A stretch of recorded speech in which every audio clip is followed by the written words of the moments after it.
Good day and welcome to our podcast. My name is Aakash Patel, founder and president of Elevate Inc. And you're watching our podcast, Elevating Today, where we feature clients, guests, and community leaders that are helping our city elevate Tampa. Today, we've got a great guest for you in Dipa Shah, the chairwoman of the Indo-US Chamber of Commerce. This is season 1, episode 23. And as always, before we start our show, we want to talk about great clients that are helping our city elevate Tampa. Today, I want to recognize Dennis Harton of Harton Dynamics. Harton Dynamics is a full-service employee benefits consulting firm based in the Tampa area. Their team focuses on strategies necessary to help employers attract and retain the best talent.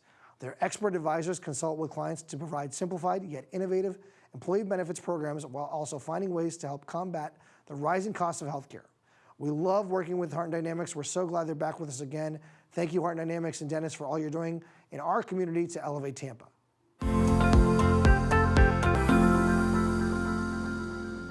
Good day, this is Aakash Patel with Elevate Inc. and you're watching our podcast, Season 1, Episode 23, and my friend Dipa Shah is joining us today. Dipa, how are you? I'm doing great. How are you? Thanks for joining us, Dipa. Now, a lot of people at home have known your name from the community, whether when you ran for office or on the boards that you serve and your current title. But for those who don't know you, tell us about your background, where you grew up and how you got into your career as a lawyer. Okay, my background is I grew up in Philadelphia and went to Temple undergrad, went to law school in Delaware, Widener University, now called Delaware Law School. I graduated 25 years ago and started working as a clerk to federal bankruptcy judges in New Jersey. And from there, I went into a boutique firm, worked in New York for a bunch of years. And then when we moved down to Florida, I had the pleasure of taking the bar all over again. And due to circumstances, I decided to start my own firm and ran that for about 10 years. And then shortly after the campaign, I joined Shoemaker. And from there, I came here to Coast Dental about 2 years ago now. Now, what age did you decide you wanted to be a lawyer? I actually remember very clearly when I made that decision. I was about 16 years old. And I'd always wanted to be a doctor until that point. And we went to visit some family friends an evening, and I realized that the husband and wife were both doctors. And I realized if I chose to be a doctor, that I would have to make sacrifices, and in terms of how I raise my children. And mind you, I didn't have children when I was 16 years old, and not even the thought of children yet. But I decided that that wasn't going to be my career path. And so I knew I wanted to have some sort of graduate degree, and so I decided to go to law school. So that's where my path started. I've always been an entrepreneurial spirit from the beginning, come from a family of entrepreneurs, and I knew that business was going to be the direction I go, and that's why I went to law school in Delaware as opposed to anywhere else, because, you know, what do you think of when you think of business? You think of Delaware. And so my goal was always, I chose to be a lawyer because I always want to advocate for someone when they can't advocate for themselves. I live life with high ethical and moral standards, and to always want to do the right thing and what's just. And so law really seemed to be my calling, and helping business owners and business professionals succeed was really the direction that I wanted to go. So when you came here to Tampa, what year was that? At the very end of 2004. And you started your own firm. I actually had to wait a couple years. Well, the bar is no joke. And we had young kids at the time, and my husband was just getting settled into his new role. So I waited a couple years because I was not going to undertake that feat unless we were sure we were going to stay. So the plan was that I would wait 3 years, and if we were still going to stay in Florida, then I would sit for the bar. And in the meantime, I was still able to work for companies that I worked for up north before we moved. So you started your firm in 2007? 2008. 2008, so there was a lot going on in 2008 in Florida. Yes, there was. And so what was that like to start a business during a recession? So it was interesting because, you know, my background up until that point was really bankruptcy and real estate because they are so intertwined. Generally, if real estate is down, bankruptcy, the need for bankruptcy attorneys is high. So I started my business a lot mostly because I had the skill set to really help individual homeowners and small businesses navigate through the challenges of a recession and come out of it on the other side fiscally sound. And so my husband and I had a lot of conversations about, do I start my firm at, it's a crazy time to start, right? But do I start now? And I said, this is the perfect time for me to start because I have the skill set to really achieve the goals of a business owner, which is to succeed and to thrive. And so that's where we started. That's where I started. And as you mentioned, you're a mother, you're a wife, and you obviously had your own business, and your husband's a physician as well, so he Right. had his practice thriving at the same time. And then you made a decision at some point, and talk about when that was, to become a public servant. So I'm going to dial back a little bit and start as to where the root of the public service comes from. Obviously, I'm Indian, and you understand what it is to be an Indian, maybe not an Indian woman, you might not understand, but I was raised to be the perfect wife and the perfect mother and the perfect daughter, but not the business owner, not the business professional. And so the first thing is education. That's what you do as a parent. And I came to this country when I was a year old, and education is what made the difference in my life. I mean, my dad was here getting his graduate degree, and we would not have been here but for that. So education was the pivot point in what changed what my life would be. And so I've always been an advocate for education. Raising my children here in Hillsborough County presented a lot of challenges for me as a mother, and so I, did what I do, which is, charge full forward and advocate and fight for what's right. And so that's where my education background comes from, but also my parents taught me to be a giver, because you're not in life to receive, but when you give, it boomerangs back. So public service was always in my blood. Ever since I can remember, we've always been involved in public service in one way or the other. So it was a natural thing that when the countywide seat became available. For school board. For school board. The incumbent who had been there had decided she was not going to run. And I said, you know what, maybe it's my time. Maybe it's my time to be able to make a difference for the children in this county that live in every corner, because my kids were in the magnet school. So we drove all over the county to get them the education, but I believe in public school education. That's something that my husband and I hold very near and dear. And so that's sort of what led me into that And that was 2014? The election was in 2014. I made the announced. decision in about 2012 or 2013. Wow. My business was my law firm was based in Brandon, and I did leadership Brandon, and really connected to the leadership community and the leaders in our community. And I said, you know what, I can really contribute. And that sort of was a catalyst. So two things happened at the same time and pointed me in the same direction. So when and we both have talked about this, before, but when you decided to run for office as an Indian American woman, or just even as a woman for school board, because Yeah. at the time, this is a little while back, what were the people that you're closest to advising you? They say, was there any given wisdom that kind of you shaped your campaign around, or as far as your messaging and things like that? So for me to come into the political arena when I did, with the background that I had and the network I had, it was a whole new thing.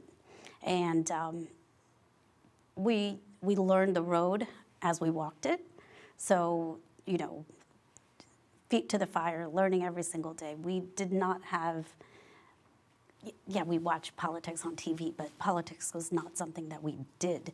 And so it was a very educational experience for me individually, for my family, meeting my children and my husband, as well as the community, and as my family and my close friends. We went through the journey together, and it was, flying by blind with feet to the fire, and it was a very challenging campaign. We had like 14 candidates going into the primary, and you were the top vote getter in the or top two vote getters in the primary, and then made the runoff. And Right. I mean, that was definitely a historic moment for Hillsborough County. It was a historic moment for Hillsborough County. It was a historic moment in many different respects. There were many times I wanted to quit, but friends of my children, they're in the public schools, and they're like, this is really cool that you're doing this, and we're so excited to be a part of it. And I felt that I did not want to teach my children or their friends that quitting was an option. You work hard, you leave everything on the table, and chips will fall where they will.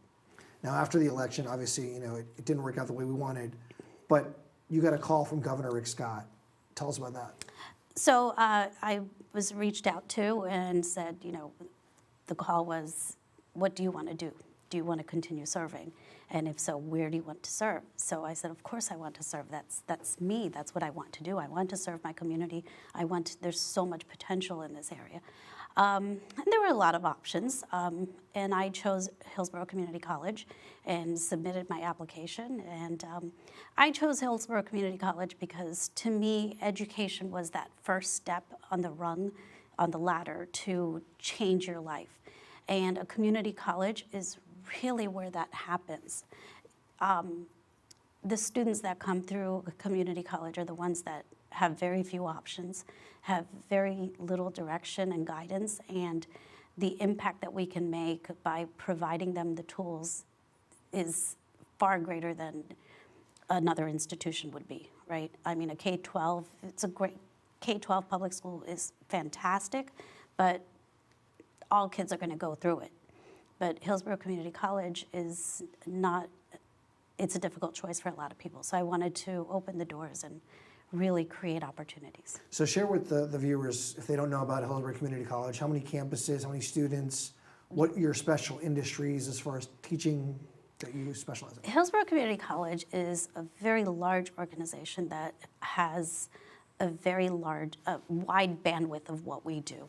We have 5 campuses plus 3 centers. We have a campus, Dale Mabry being the biggest, Ybor, Brandon, South Shore, and Plant City. We have 3 centers. We have a workforce training center near the Ybor campus. We have one on McDill. So we have a very large footprint within the county. We have 45,000 students that we serve, over a $150 million budget. And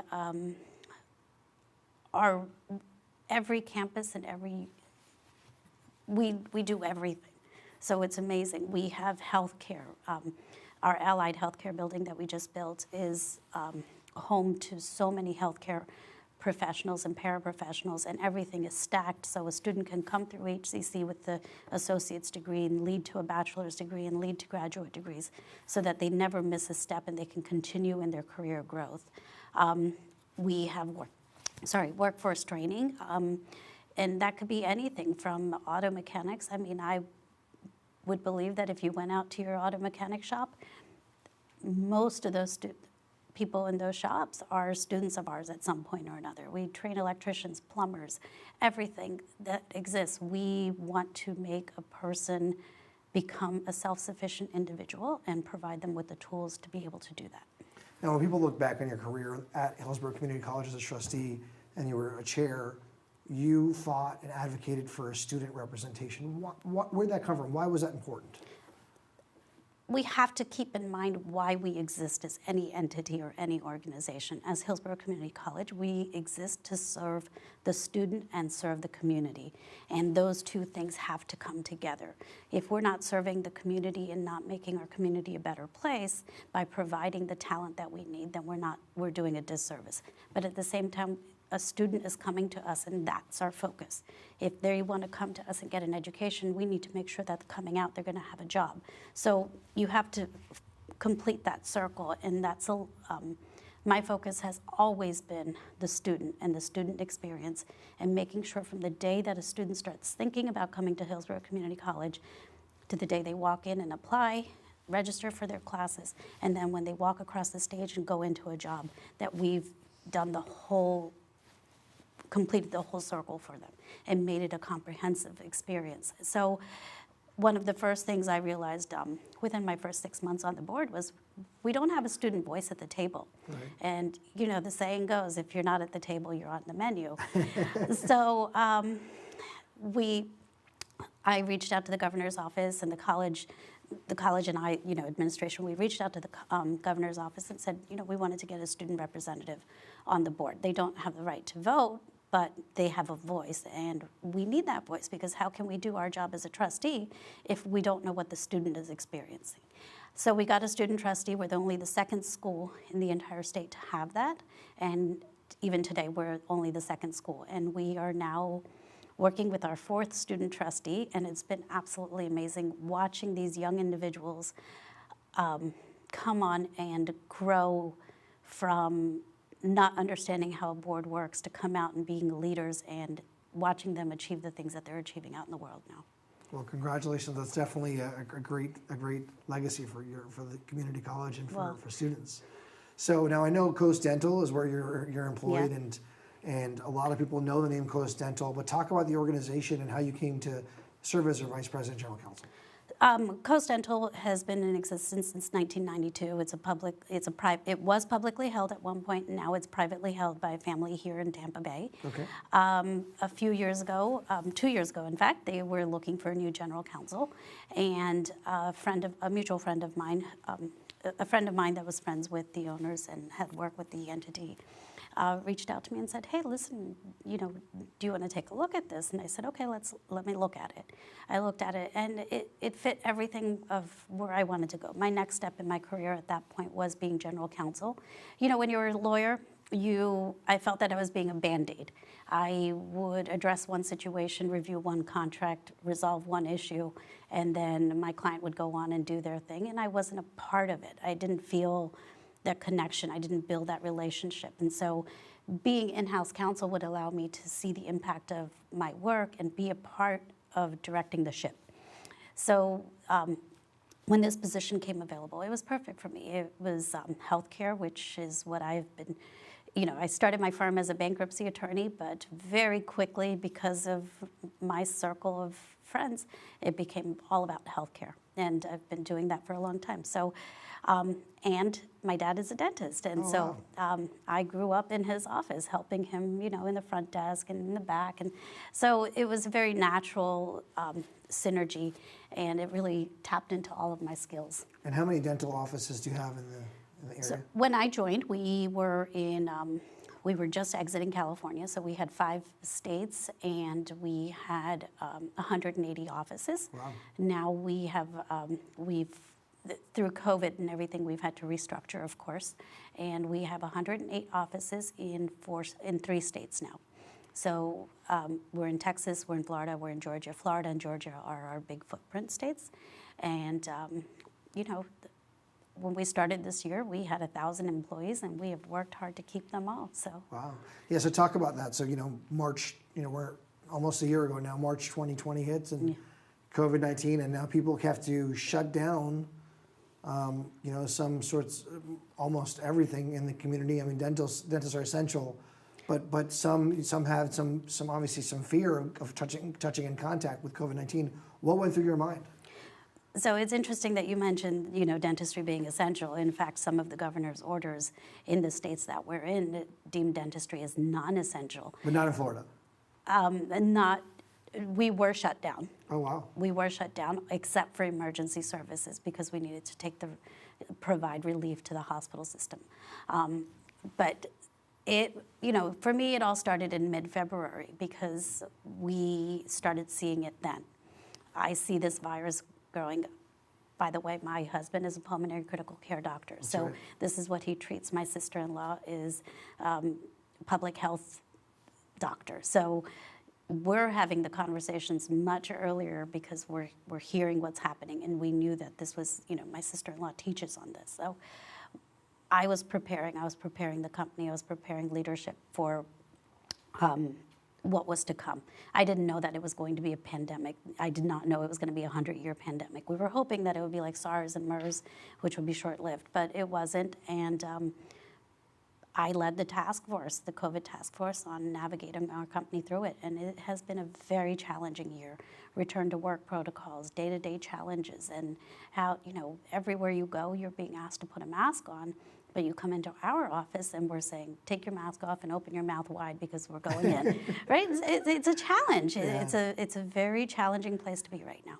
Now, speaking of challenges, you've obviously, served in other organizations as well, but we're both on the Indo-US Chamber Board of Directors, and you are a chairwoman, and the organization has been around since 1999, and you were the first female chairwoman of the organization. What was that like when you were asked to be chair, and what was the... The Indo-US Chamber, its founders, its leaders over the last 21 years are people that I respect and admire. And so when I was asked, I was not shocked or surprised, but I was very honored. I thought that it was a very high testament to what they felt of me and what the Indian community regarded me as. And then again, it goes back to, you know, I've never viewed my work as my work, but it's my responsibility as a first generation, one of the first, you know, of our generation growing up in this country, and being a woman, and that I am a voice not for myself, but all those that follow behind me. And there are many that came before me, and they've charted those roads for me. So I'm just a cog in the wheel, but it was amazing, and I'm really happy to serve on that board. It's been a challenging year as a chamber. A chamber is based on social interaction, in-person social interaction, and we don't have that this year. So it's been very challenging. So the virtual programming, you had to pivot right away, you had to contact sponsors and members. What was that like leading the organization? And it's all voluntary. It's all voluntary. You know, we literally had to pivot on a dime. We had an event and had to literally cancel 4 o'clock. At 4 o'clock, we had to cancel a 6 o'clock event. And that was this is March. In March, yeah. It was March 11th, I think. Yeah. I think it was March 11th, like 2 days before. Yeah, 2 days, the Wednesday before the 13th. So, but yet I have to do it with. We have to be respectful to our sponsors. We have to be respectful to our members, and all of the volunteers that work in the organization. So I took it as an opportunity to help our executive committee develop and grow. And I said, okay, let's go. We're going to go onto a virtual platform, and I want you guys to now take this opportunity to develop your programming, grow in your own positions, but also help them grow in their professional career. You know, this is an opportunity, and I said, let's take it. And so we started expanding our programming. It was all virtual. And, you know, it was a learning experience for everyone. We are now, you know, I think everybody's tired of Zoom, so we're now dialing back, and we're going to go back to our once-a-month programming. And but it was I took it as an opportunity to help grow our leaders. Now, throughout the career you've had, which, you know, has been a vast variety of organizations and leadership positions, have you had mentors that have guided you along the way, and then do you take time to mentor others? I did not appreciate the value of a mentor when I was younger. So I did not have a mentor in my earlier career, but I've always taken that saying of surround yourself with the 5 people that you want to be like, and that will help you guide the way. So I've always, not just my friends, but also, you know, professional associations, professional organizations. I continue to push forward so that I can grow as a person. But yes, mentorship is a big part of what I do. I mean, that was what was happening with the executive committee during this pandemic was, okay, I'm going to take this as an opportunity to mentor you, to help you grow. I do that, you know, at HCC. I mean, that's a big part of what a student trustee is, right? It's teaching them the ropes of how do you do advocacy, how do you go to Washington, D.C., how do you go to Tallahassee, how do you talk to our elected representatives and advocate for what we need. So that's a large part of it. I'm also, you know, I'm on those two, but I'm also on the St. Joe's South Florida Baptist Hospital Board, and I would like to continue growing in that role also. But the more I learn, the more I can give back. And so, is there a book that you've read that you were kind of change your mindset that you recommend to others when they ask you about, you know, reading?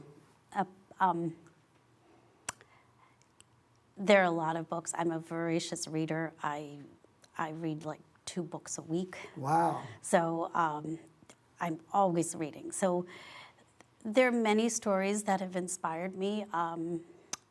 I'm a huge fan of historical fiction, and I read a lot of stories about women in historical fiction and how women quietly have made changes in the way the world is.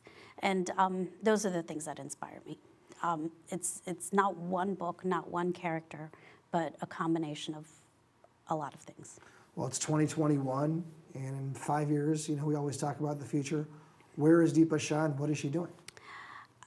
I love working where I am right now. I love my work at Coast Dental.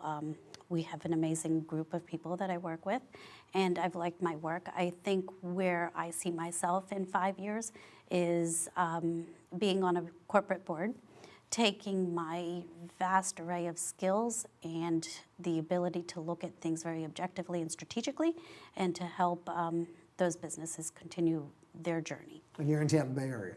It doesn't have to be. I mean, if the pandemic has taught us anything, it's that you don't have to be anywhere. You can be everywhere, because we now live in a virtual world. So I could, and it's easy to jump on a plane and go anywhere. So I would love to help businesses in Tampa Bay, because this is my home. Good. But at the same time, that doesn't mean that there's not businesses outside that impact us every day too. So, as we conclude, is there anything else that I didn't ask that you wanted to talk to our viewers about? I'm very thankful that I moved here to Tampa Bay in 2004, because I think the opportunities that I've had in this city have been very unique and special, and I don't think that I would have had those opportunities anywhere else. So, and I thank all of the people that have touched my life in the last 14, 15 years that I've been here to help me grow and give back to this community. Well, Dipa, thanks so much for joining us. We really appreciate your time. Thank you. Thank you for having me. This is Aakash Patel, and you've been watching Season 1, Episode 23 of our podcast. Our guest today was Dipa Shah of Coast Dental. Have a great day.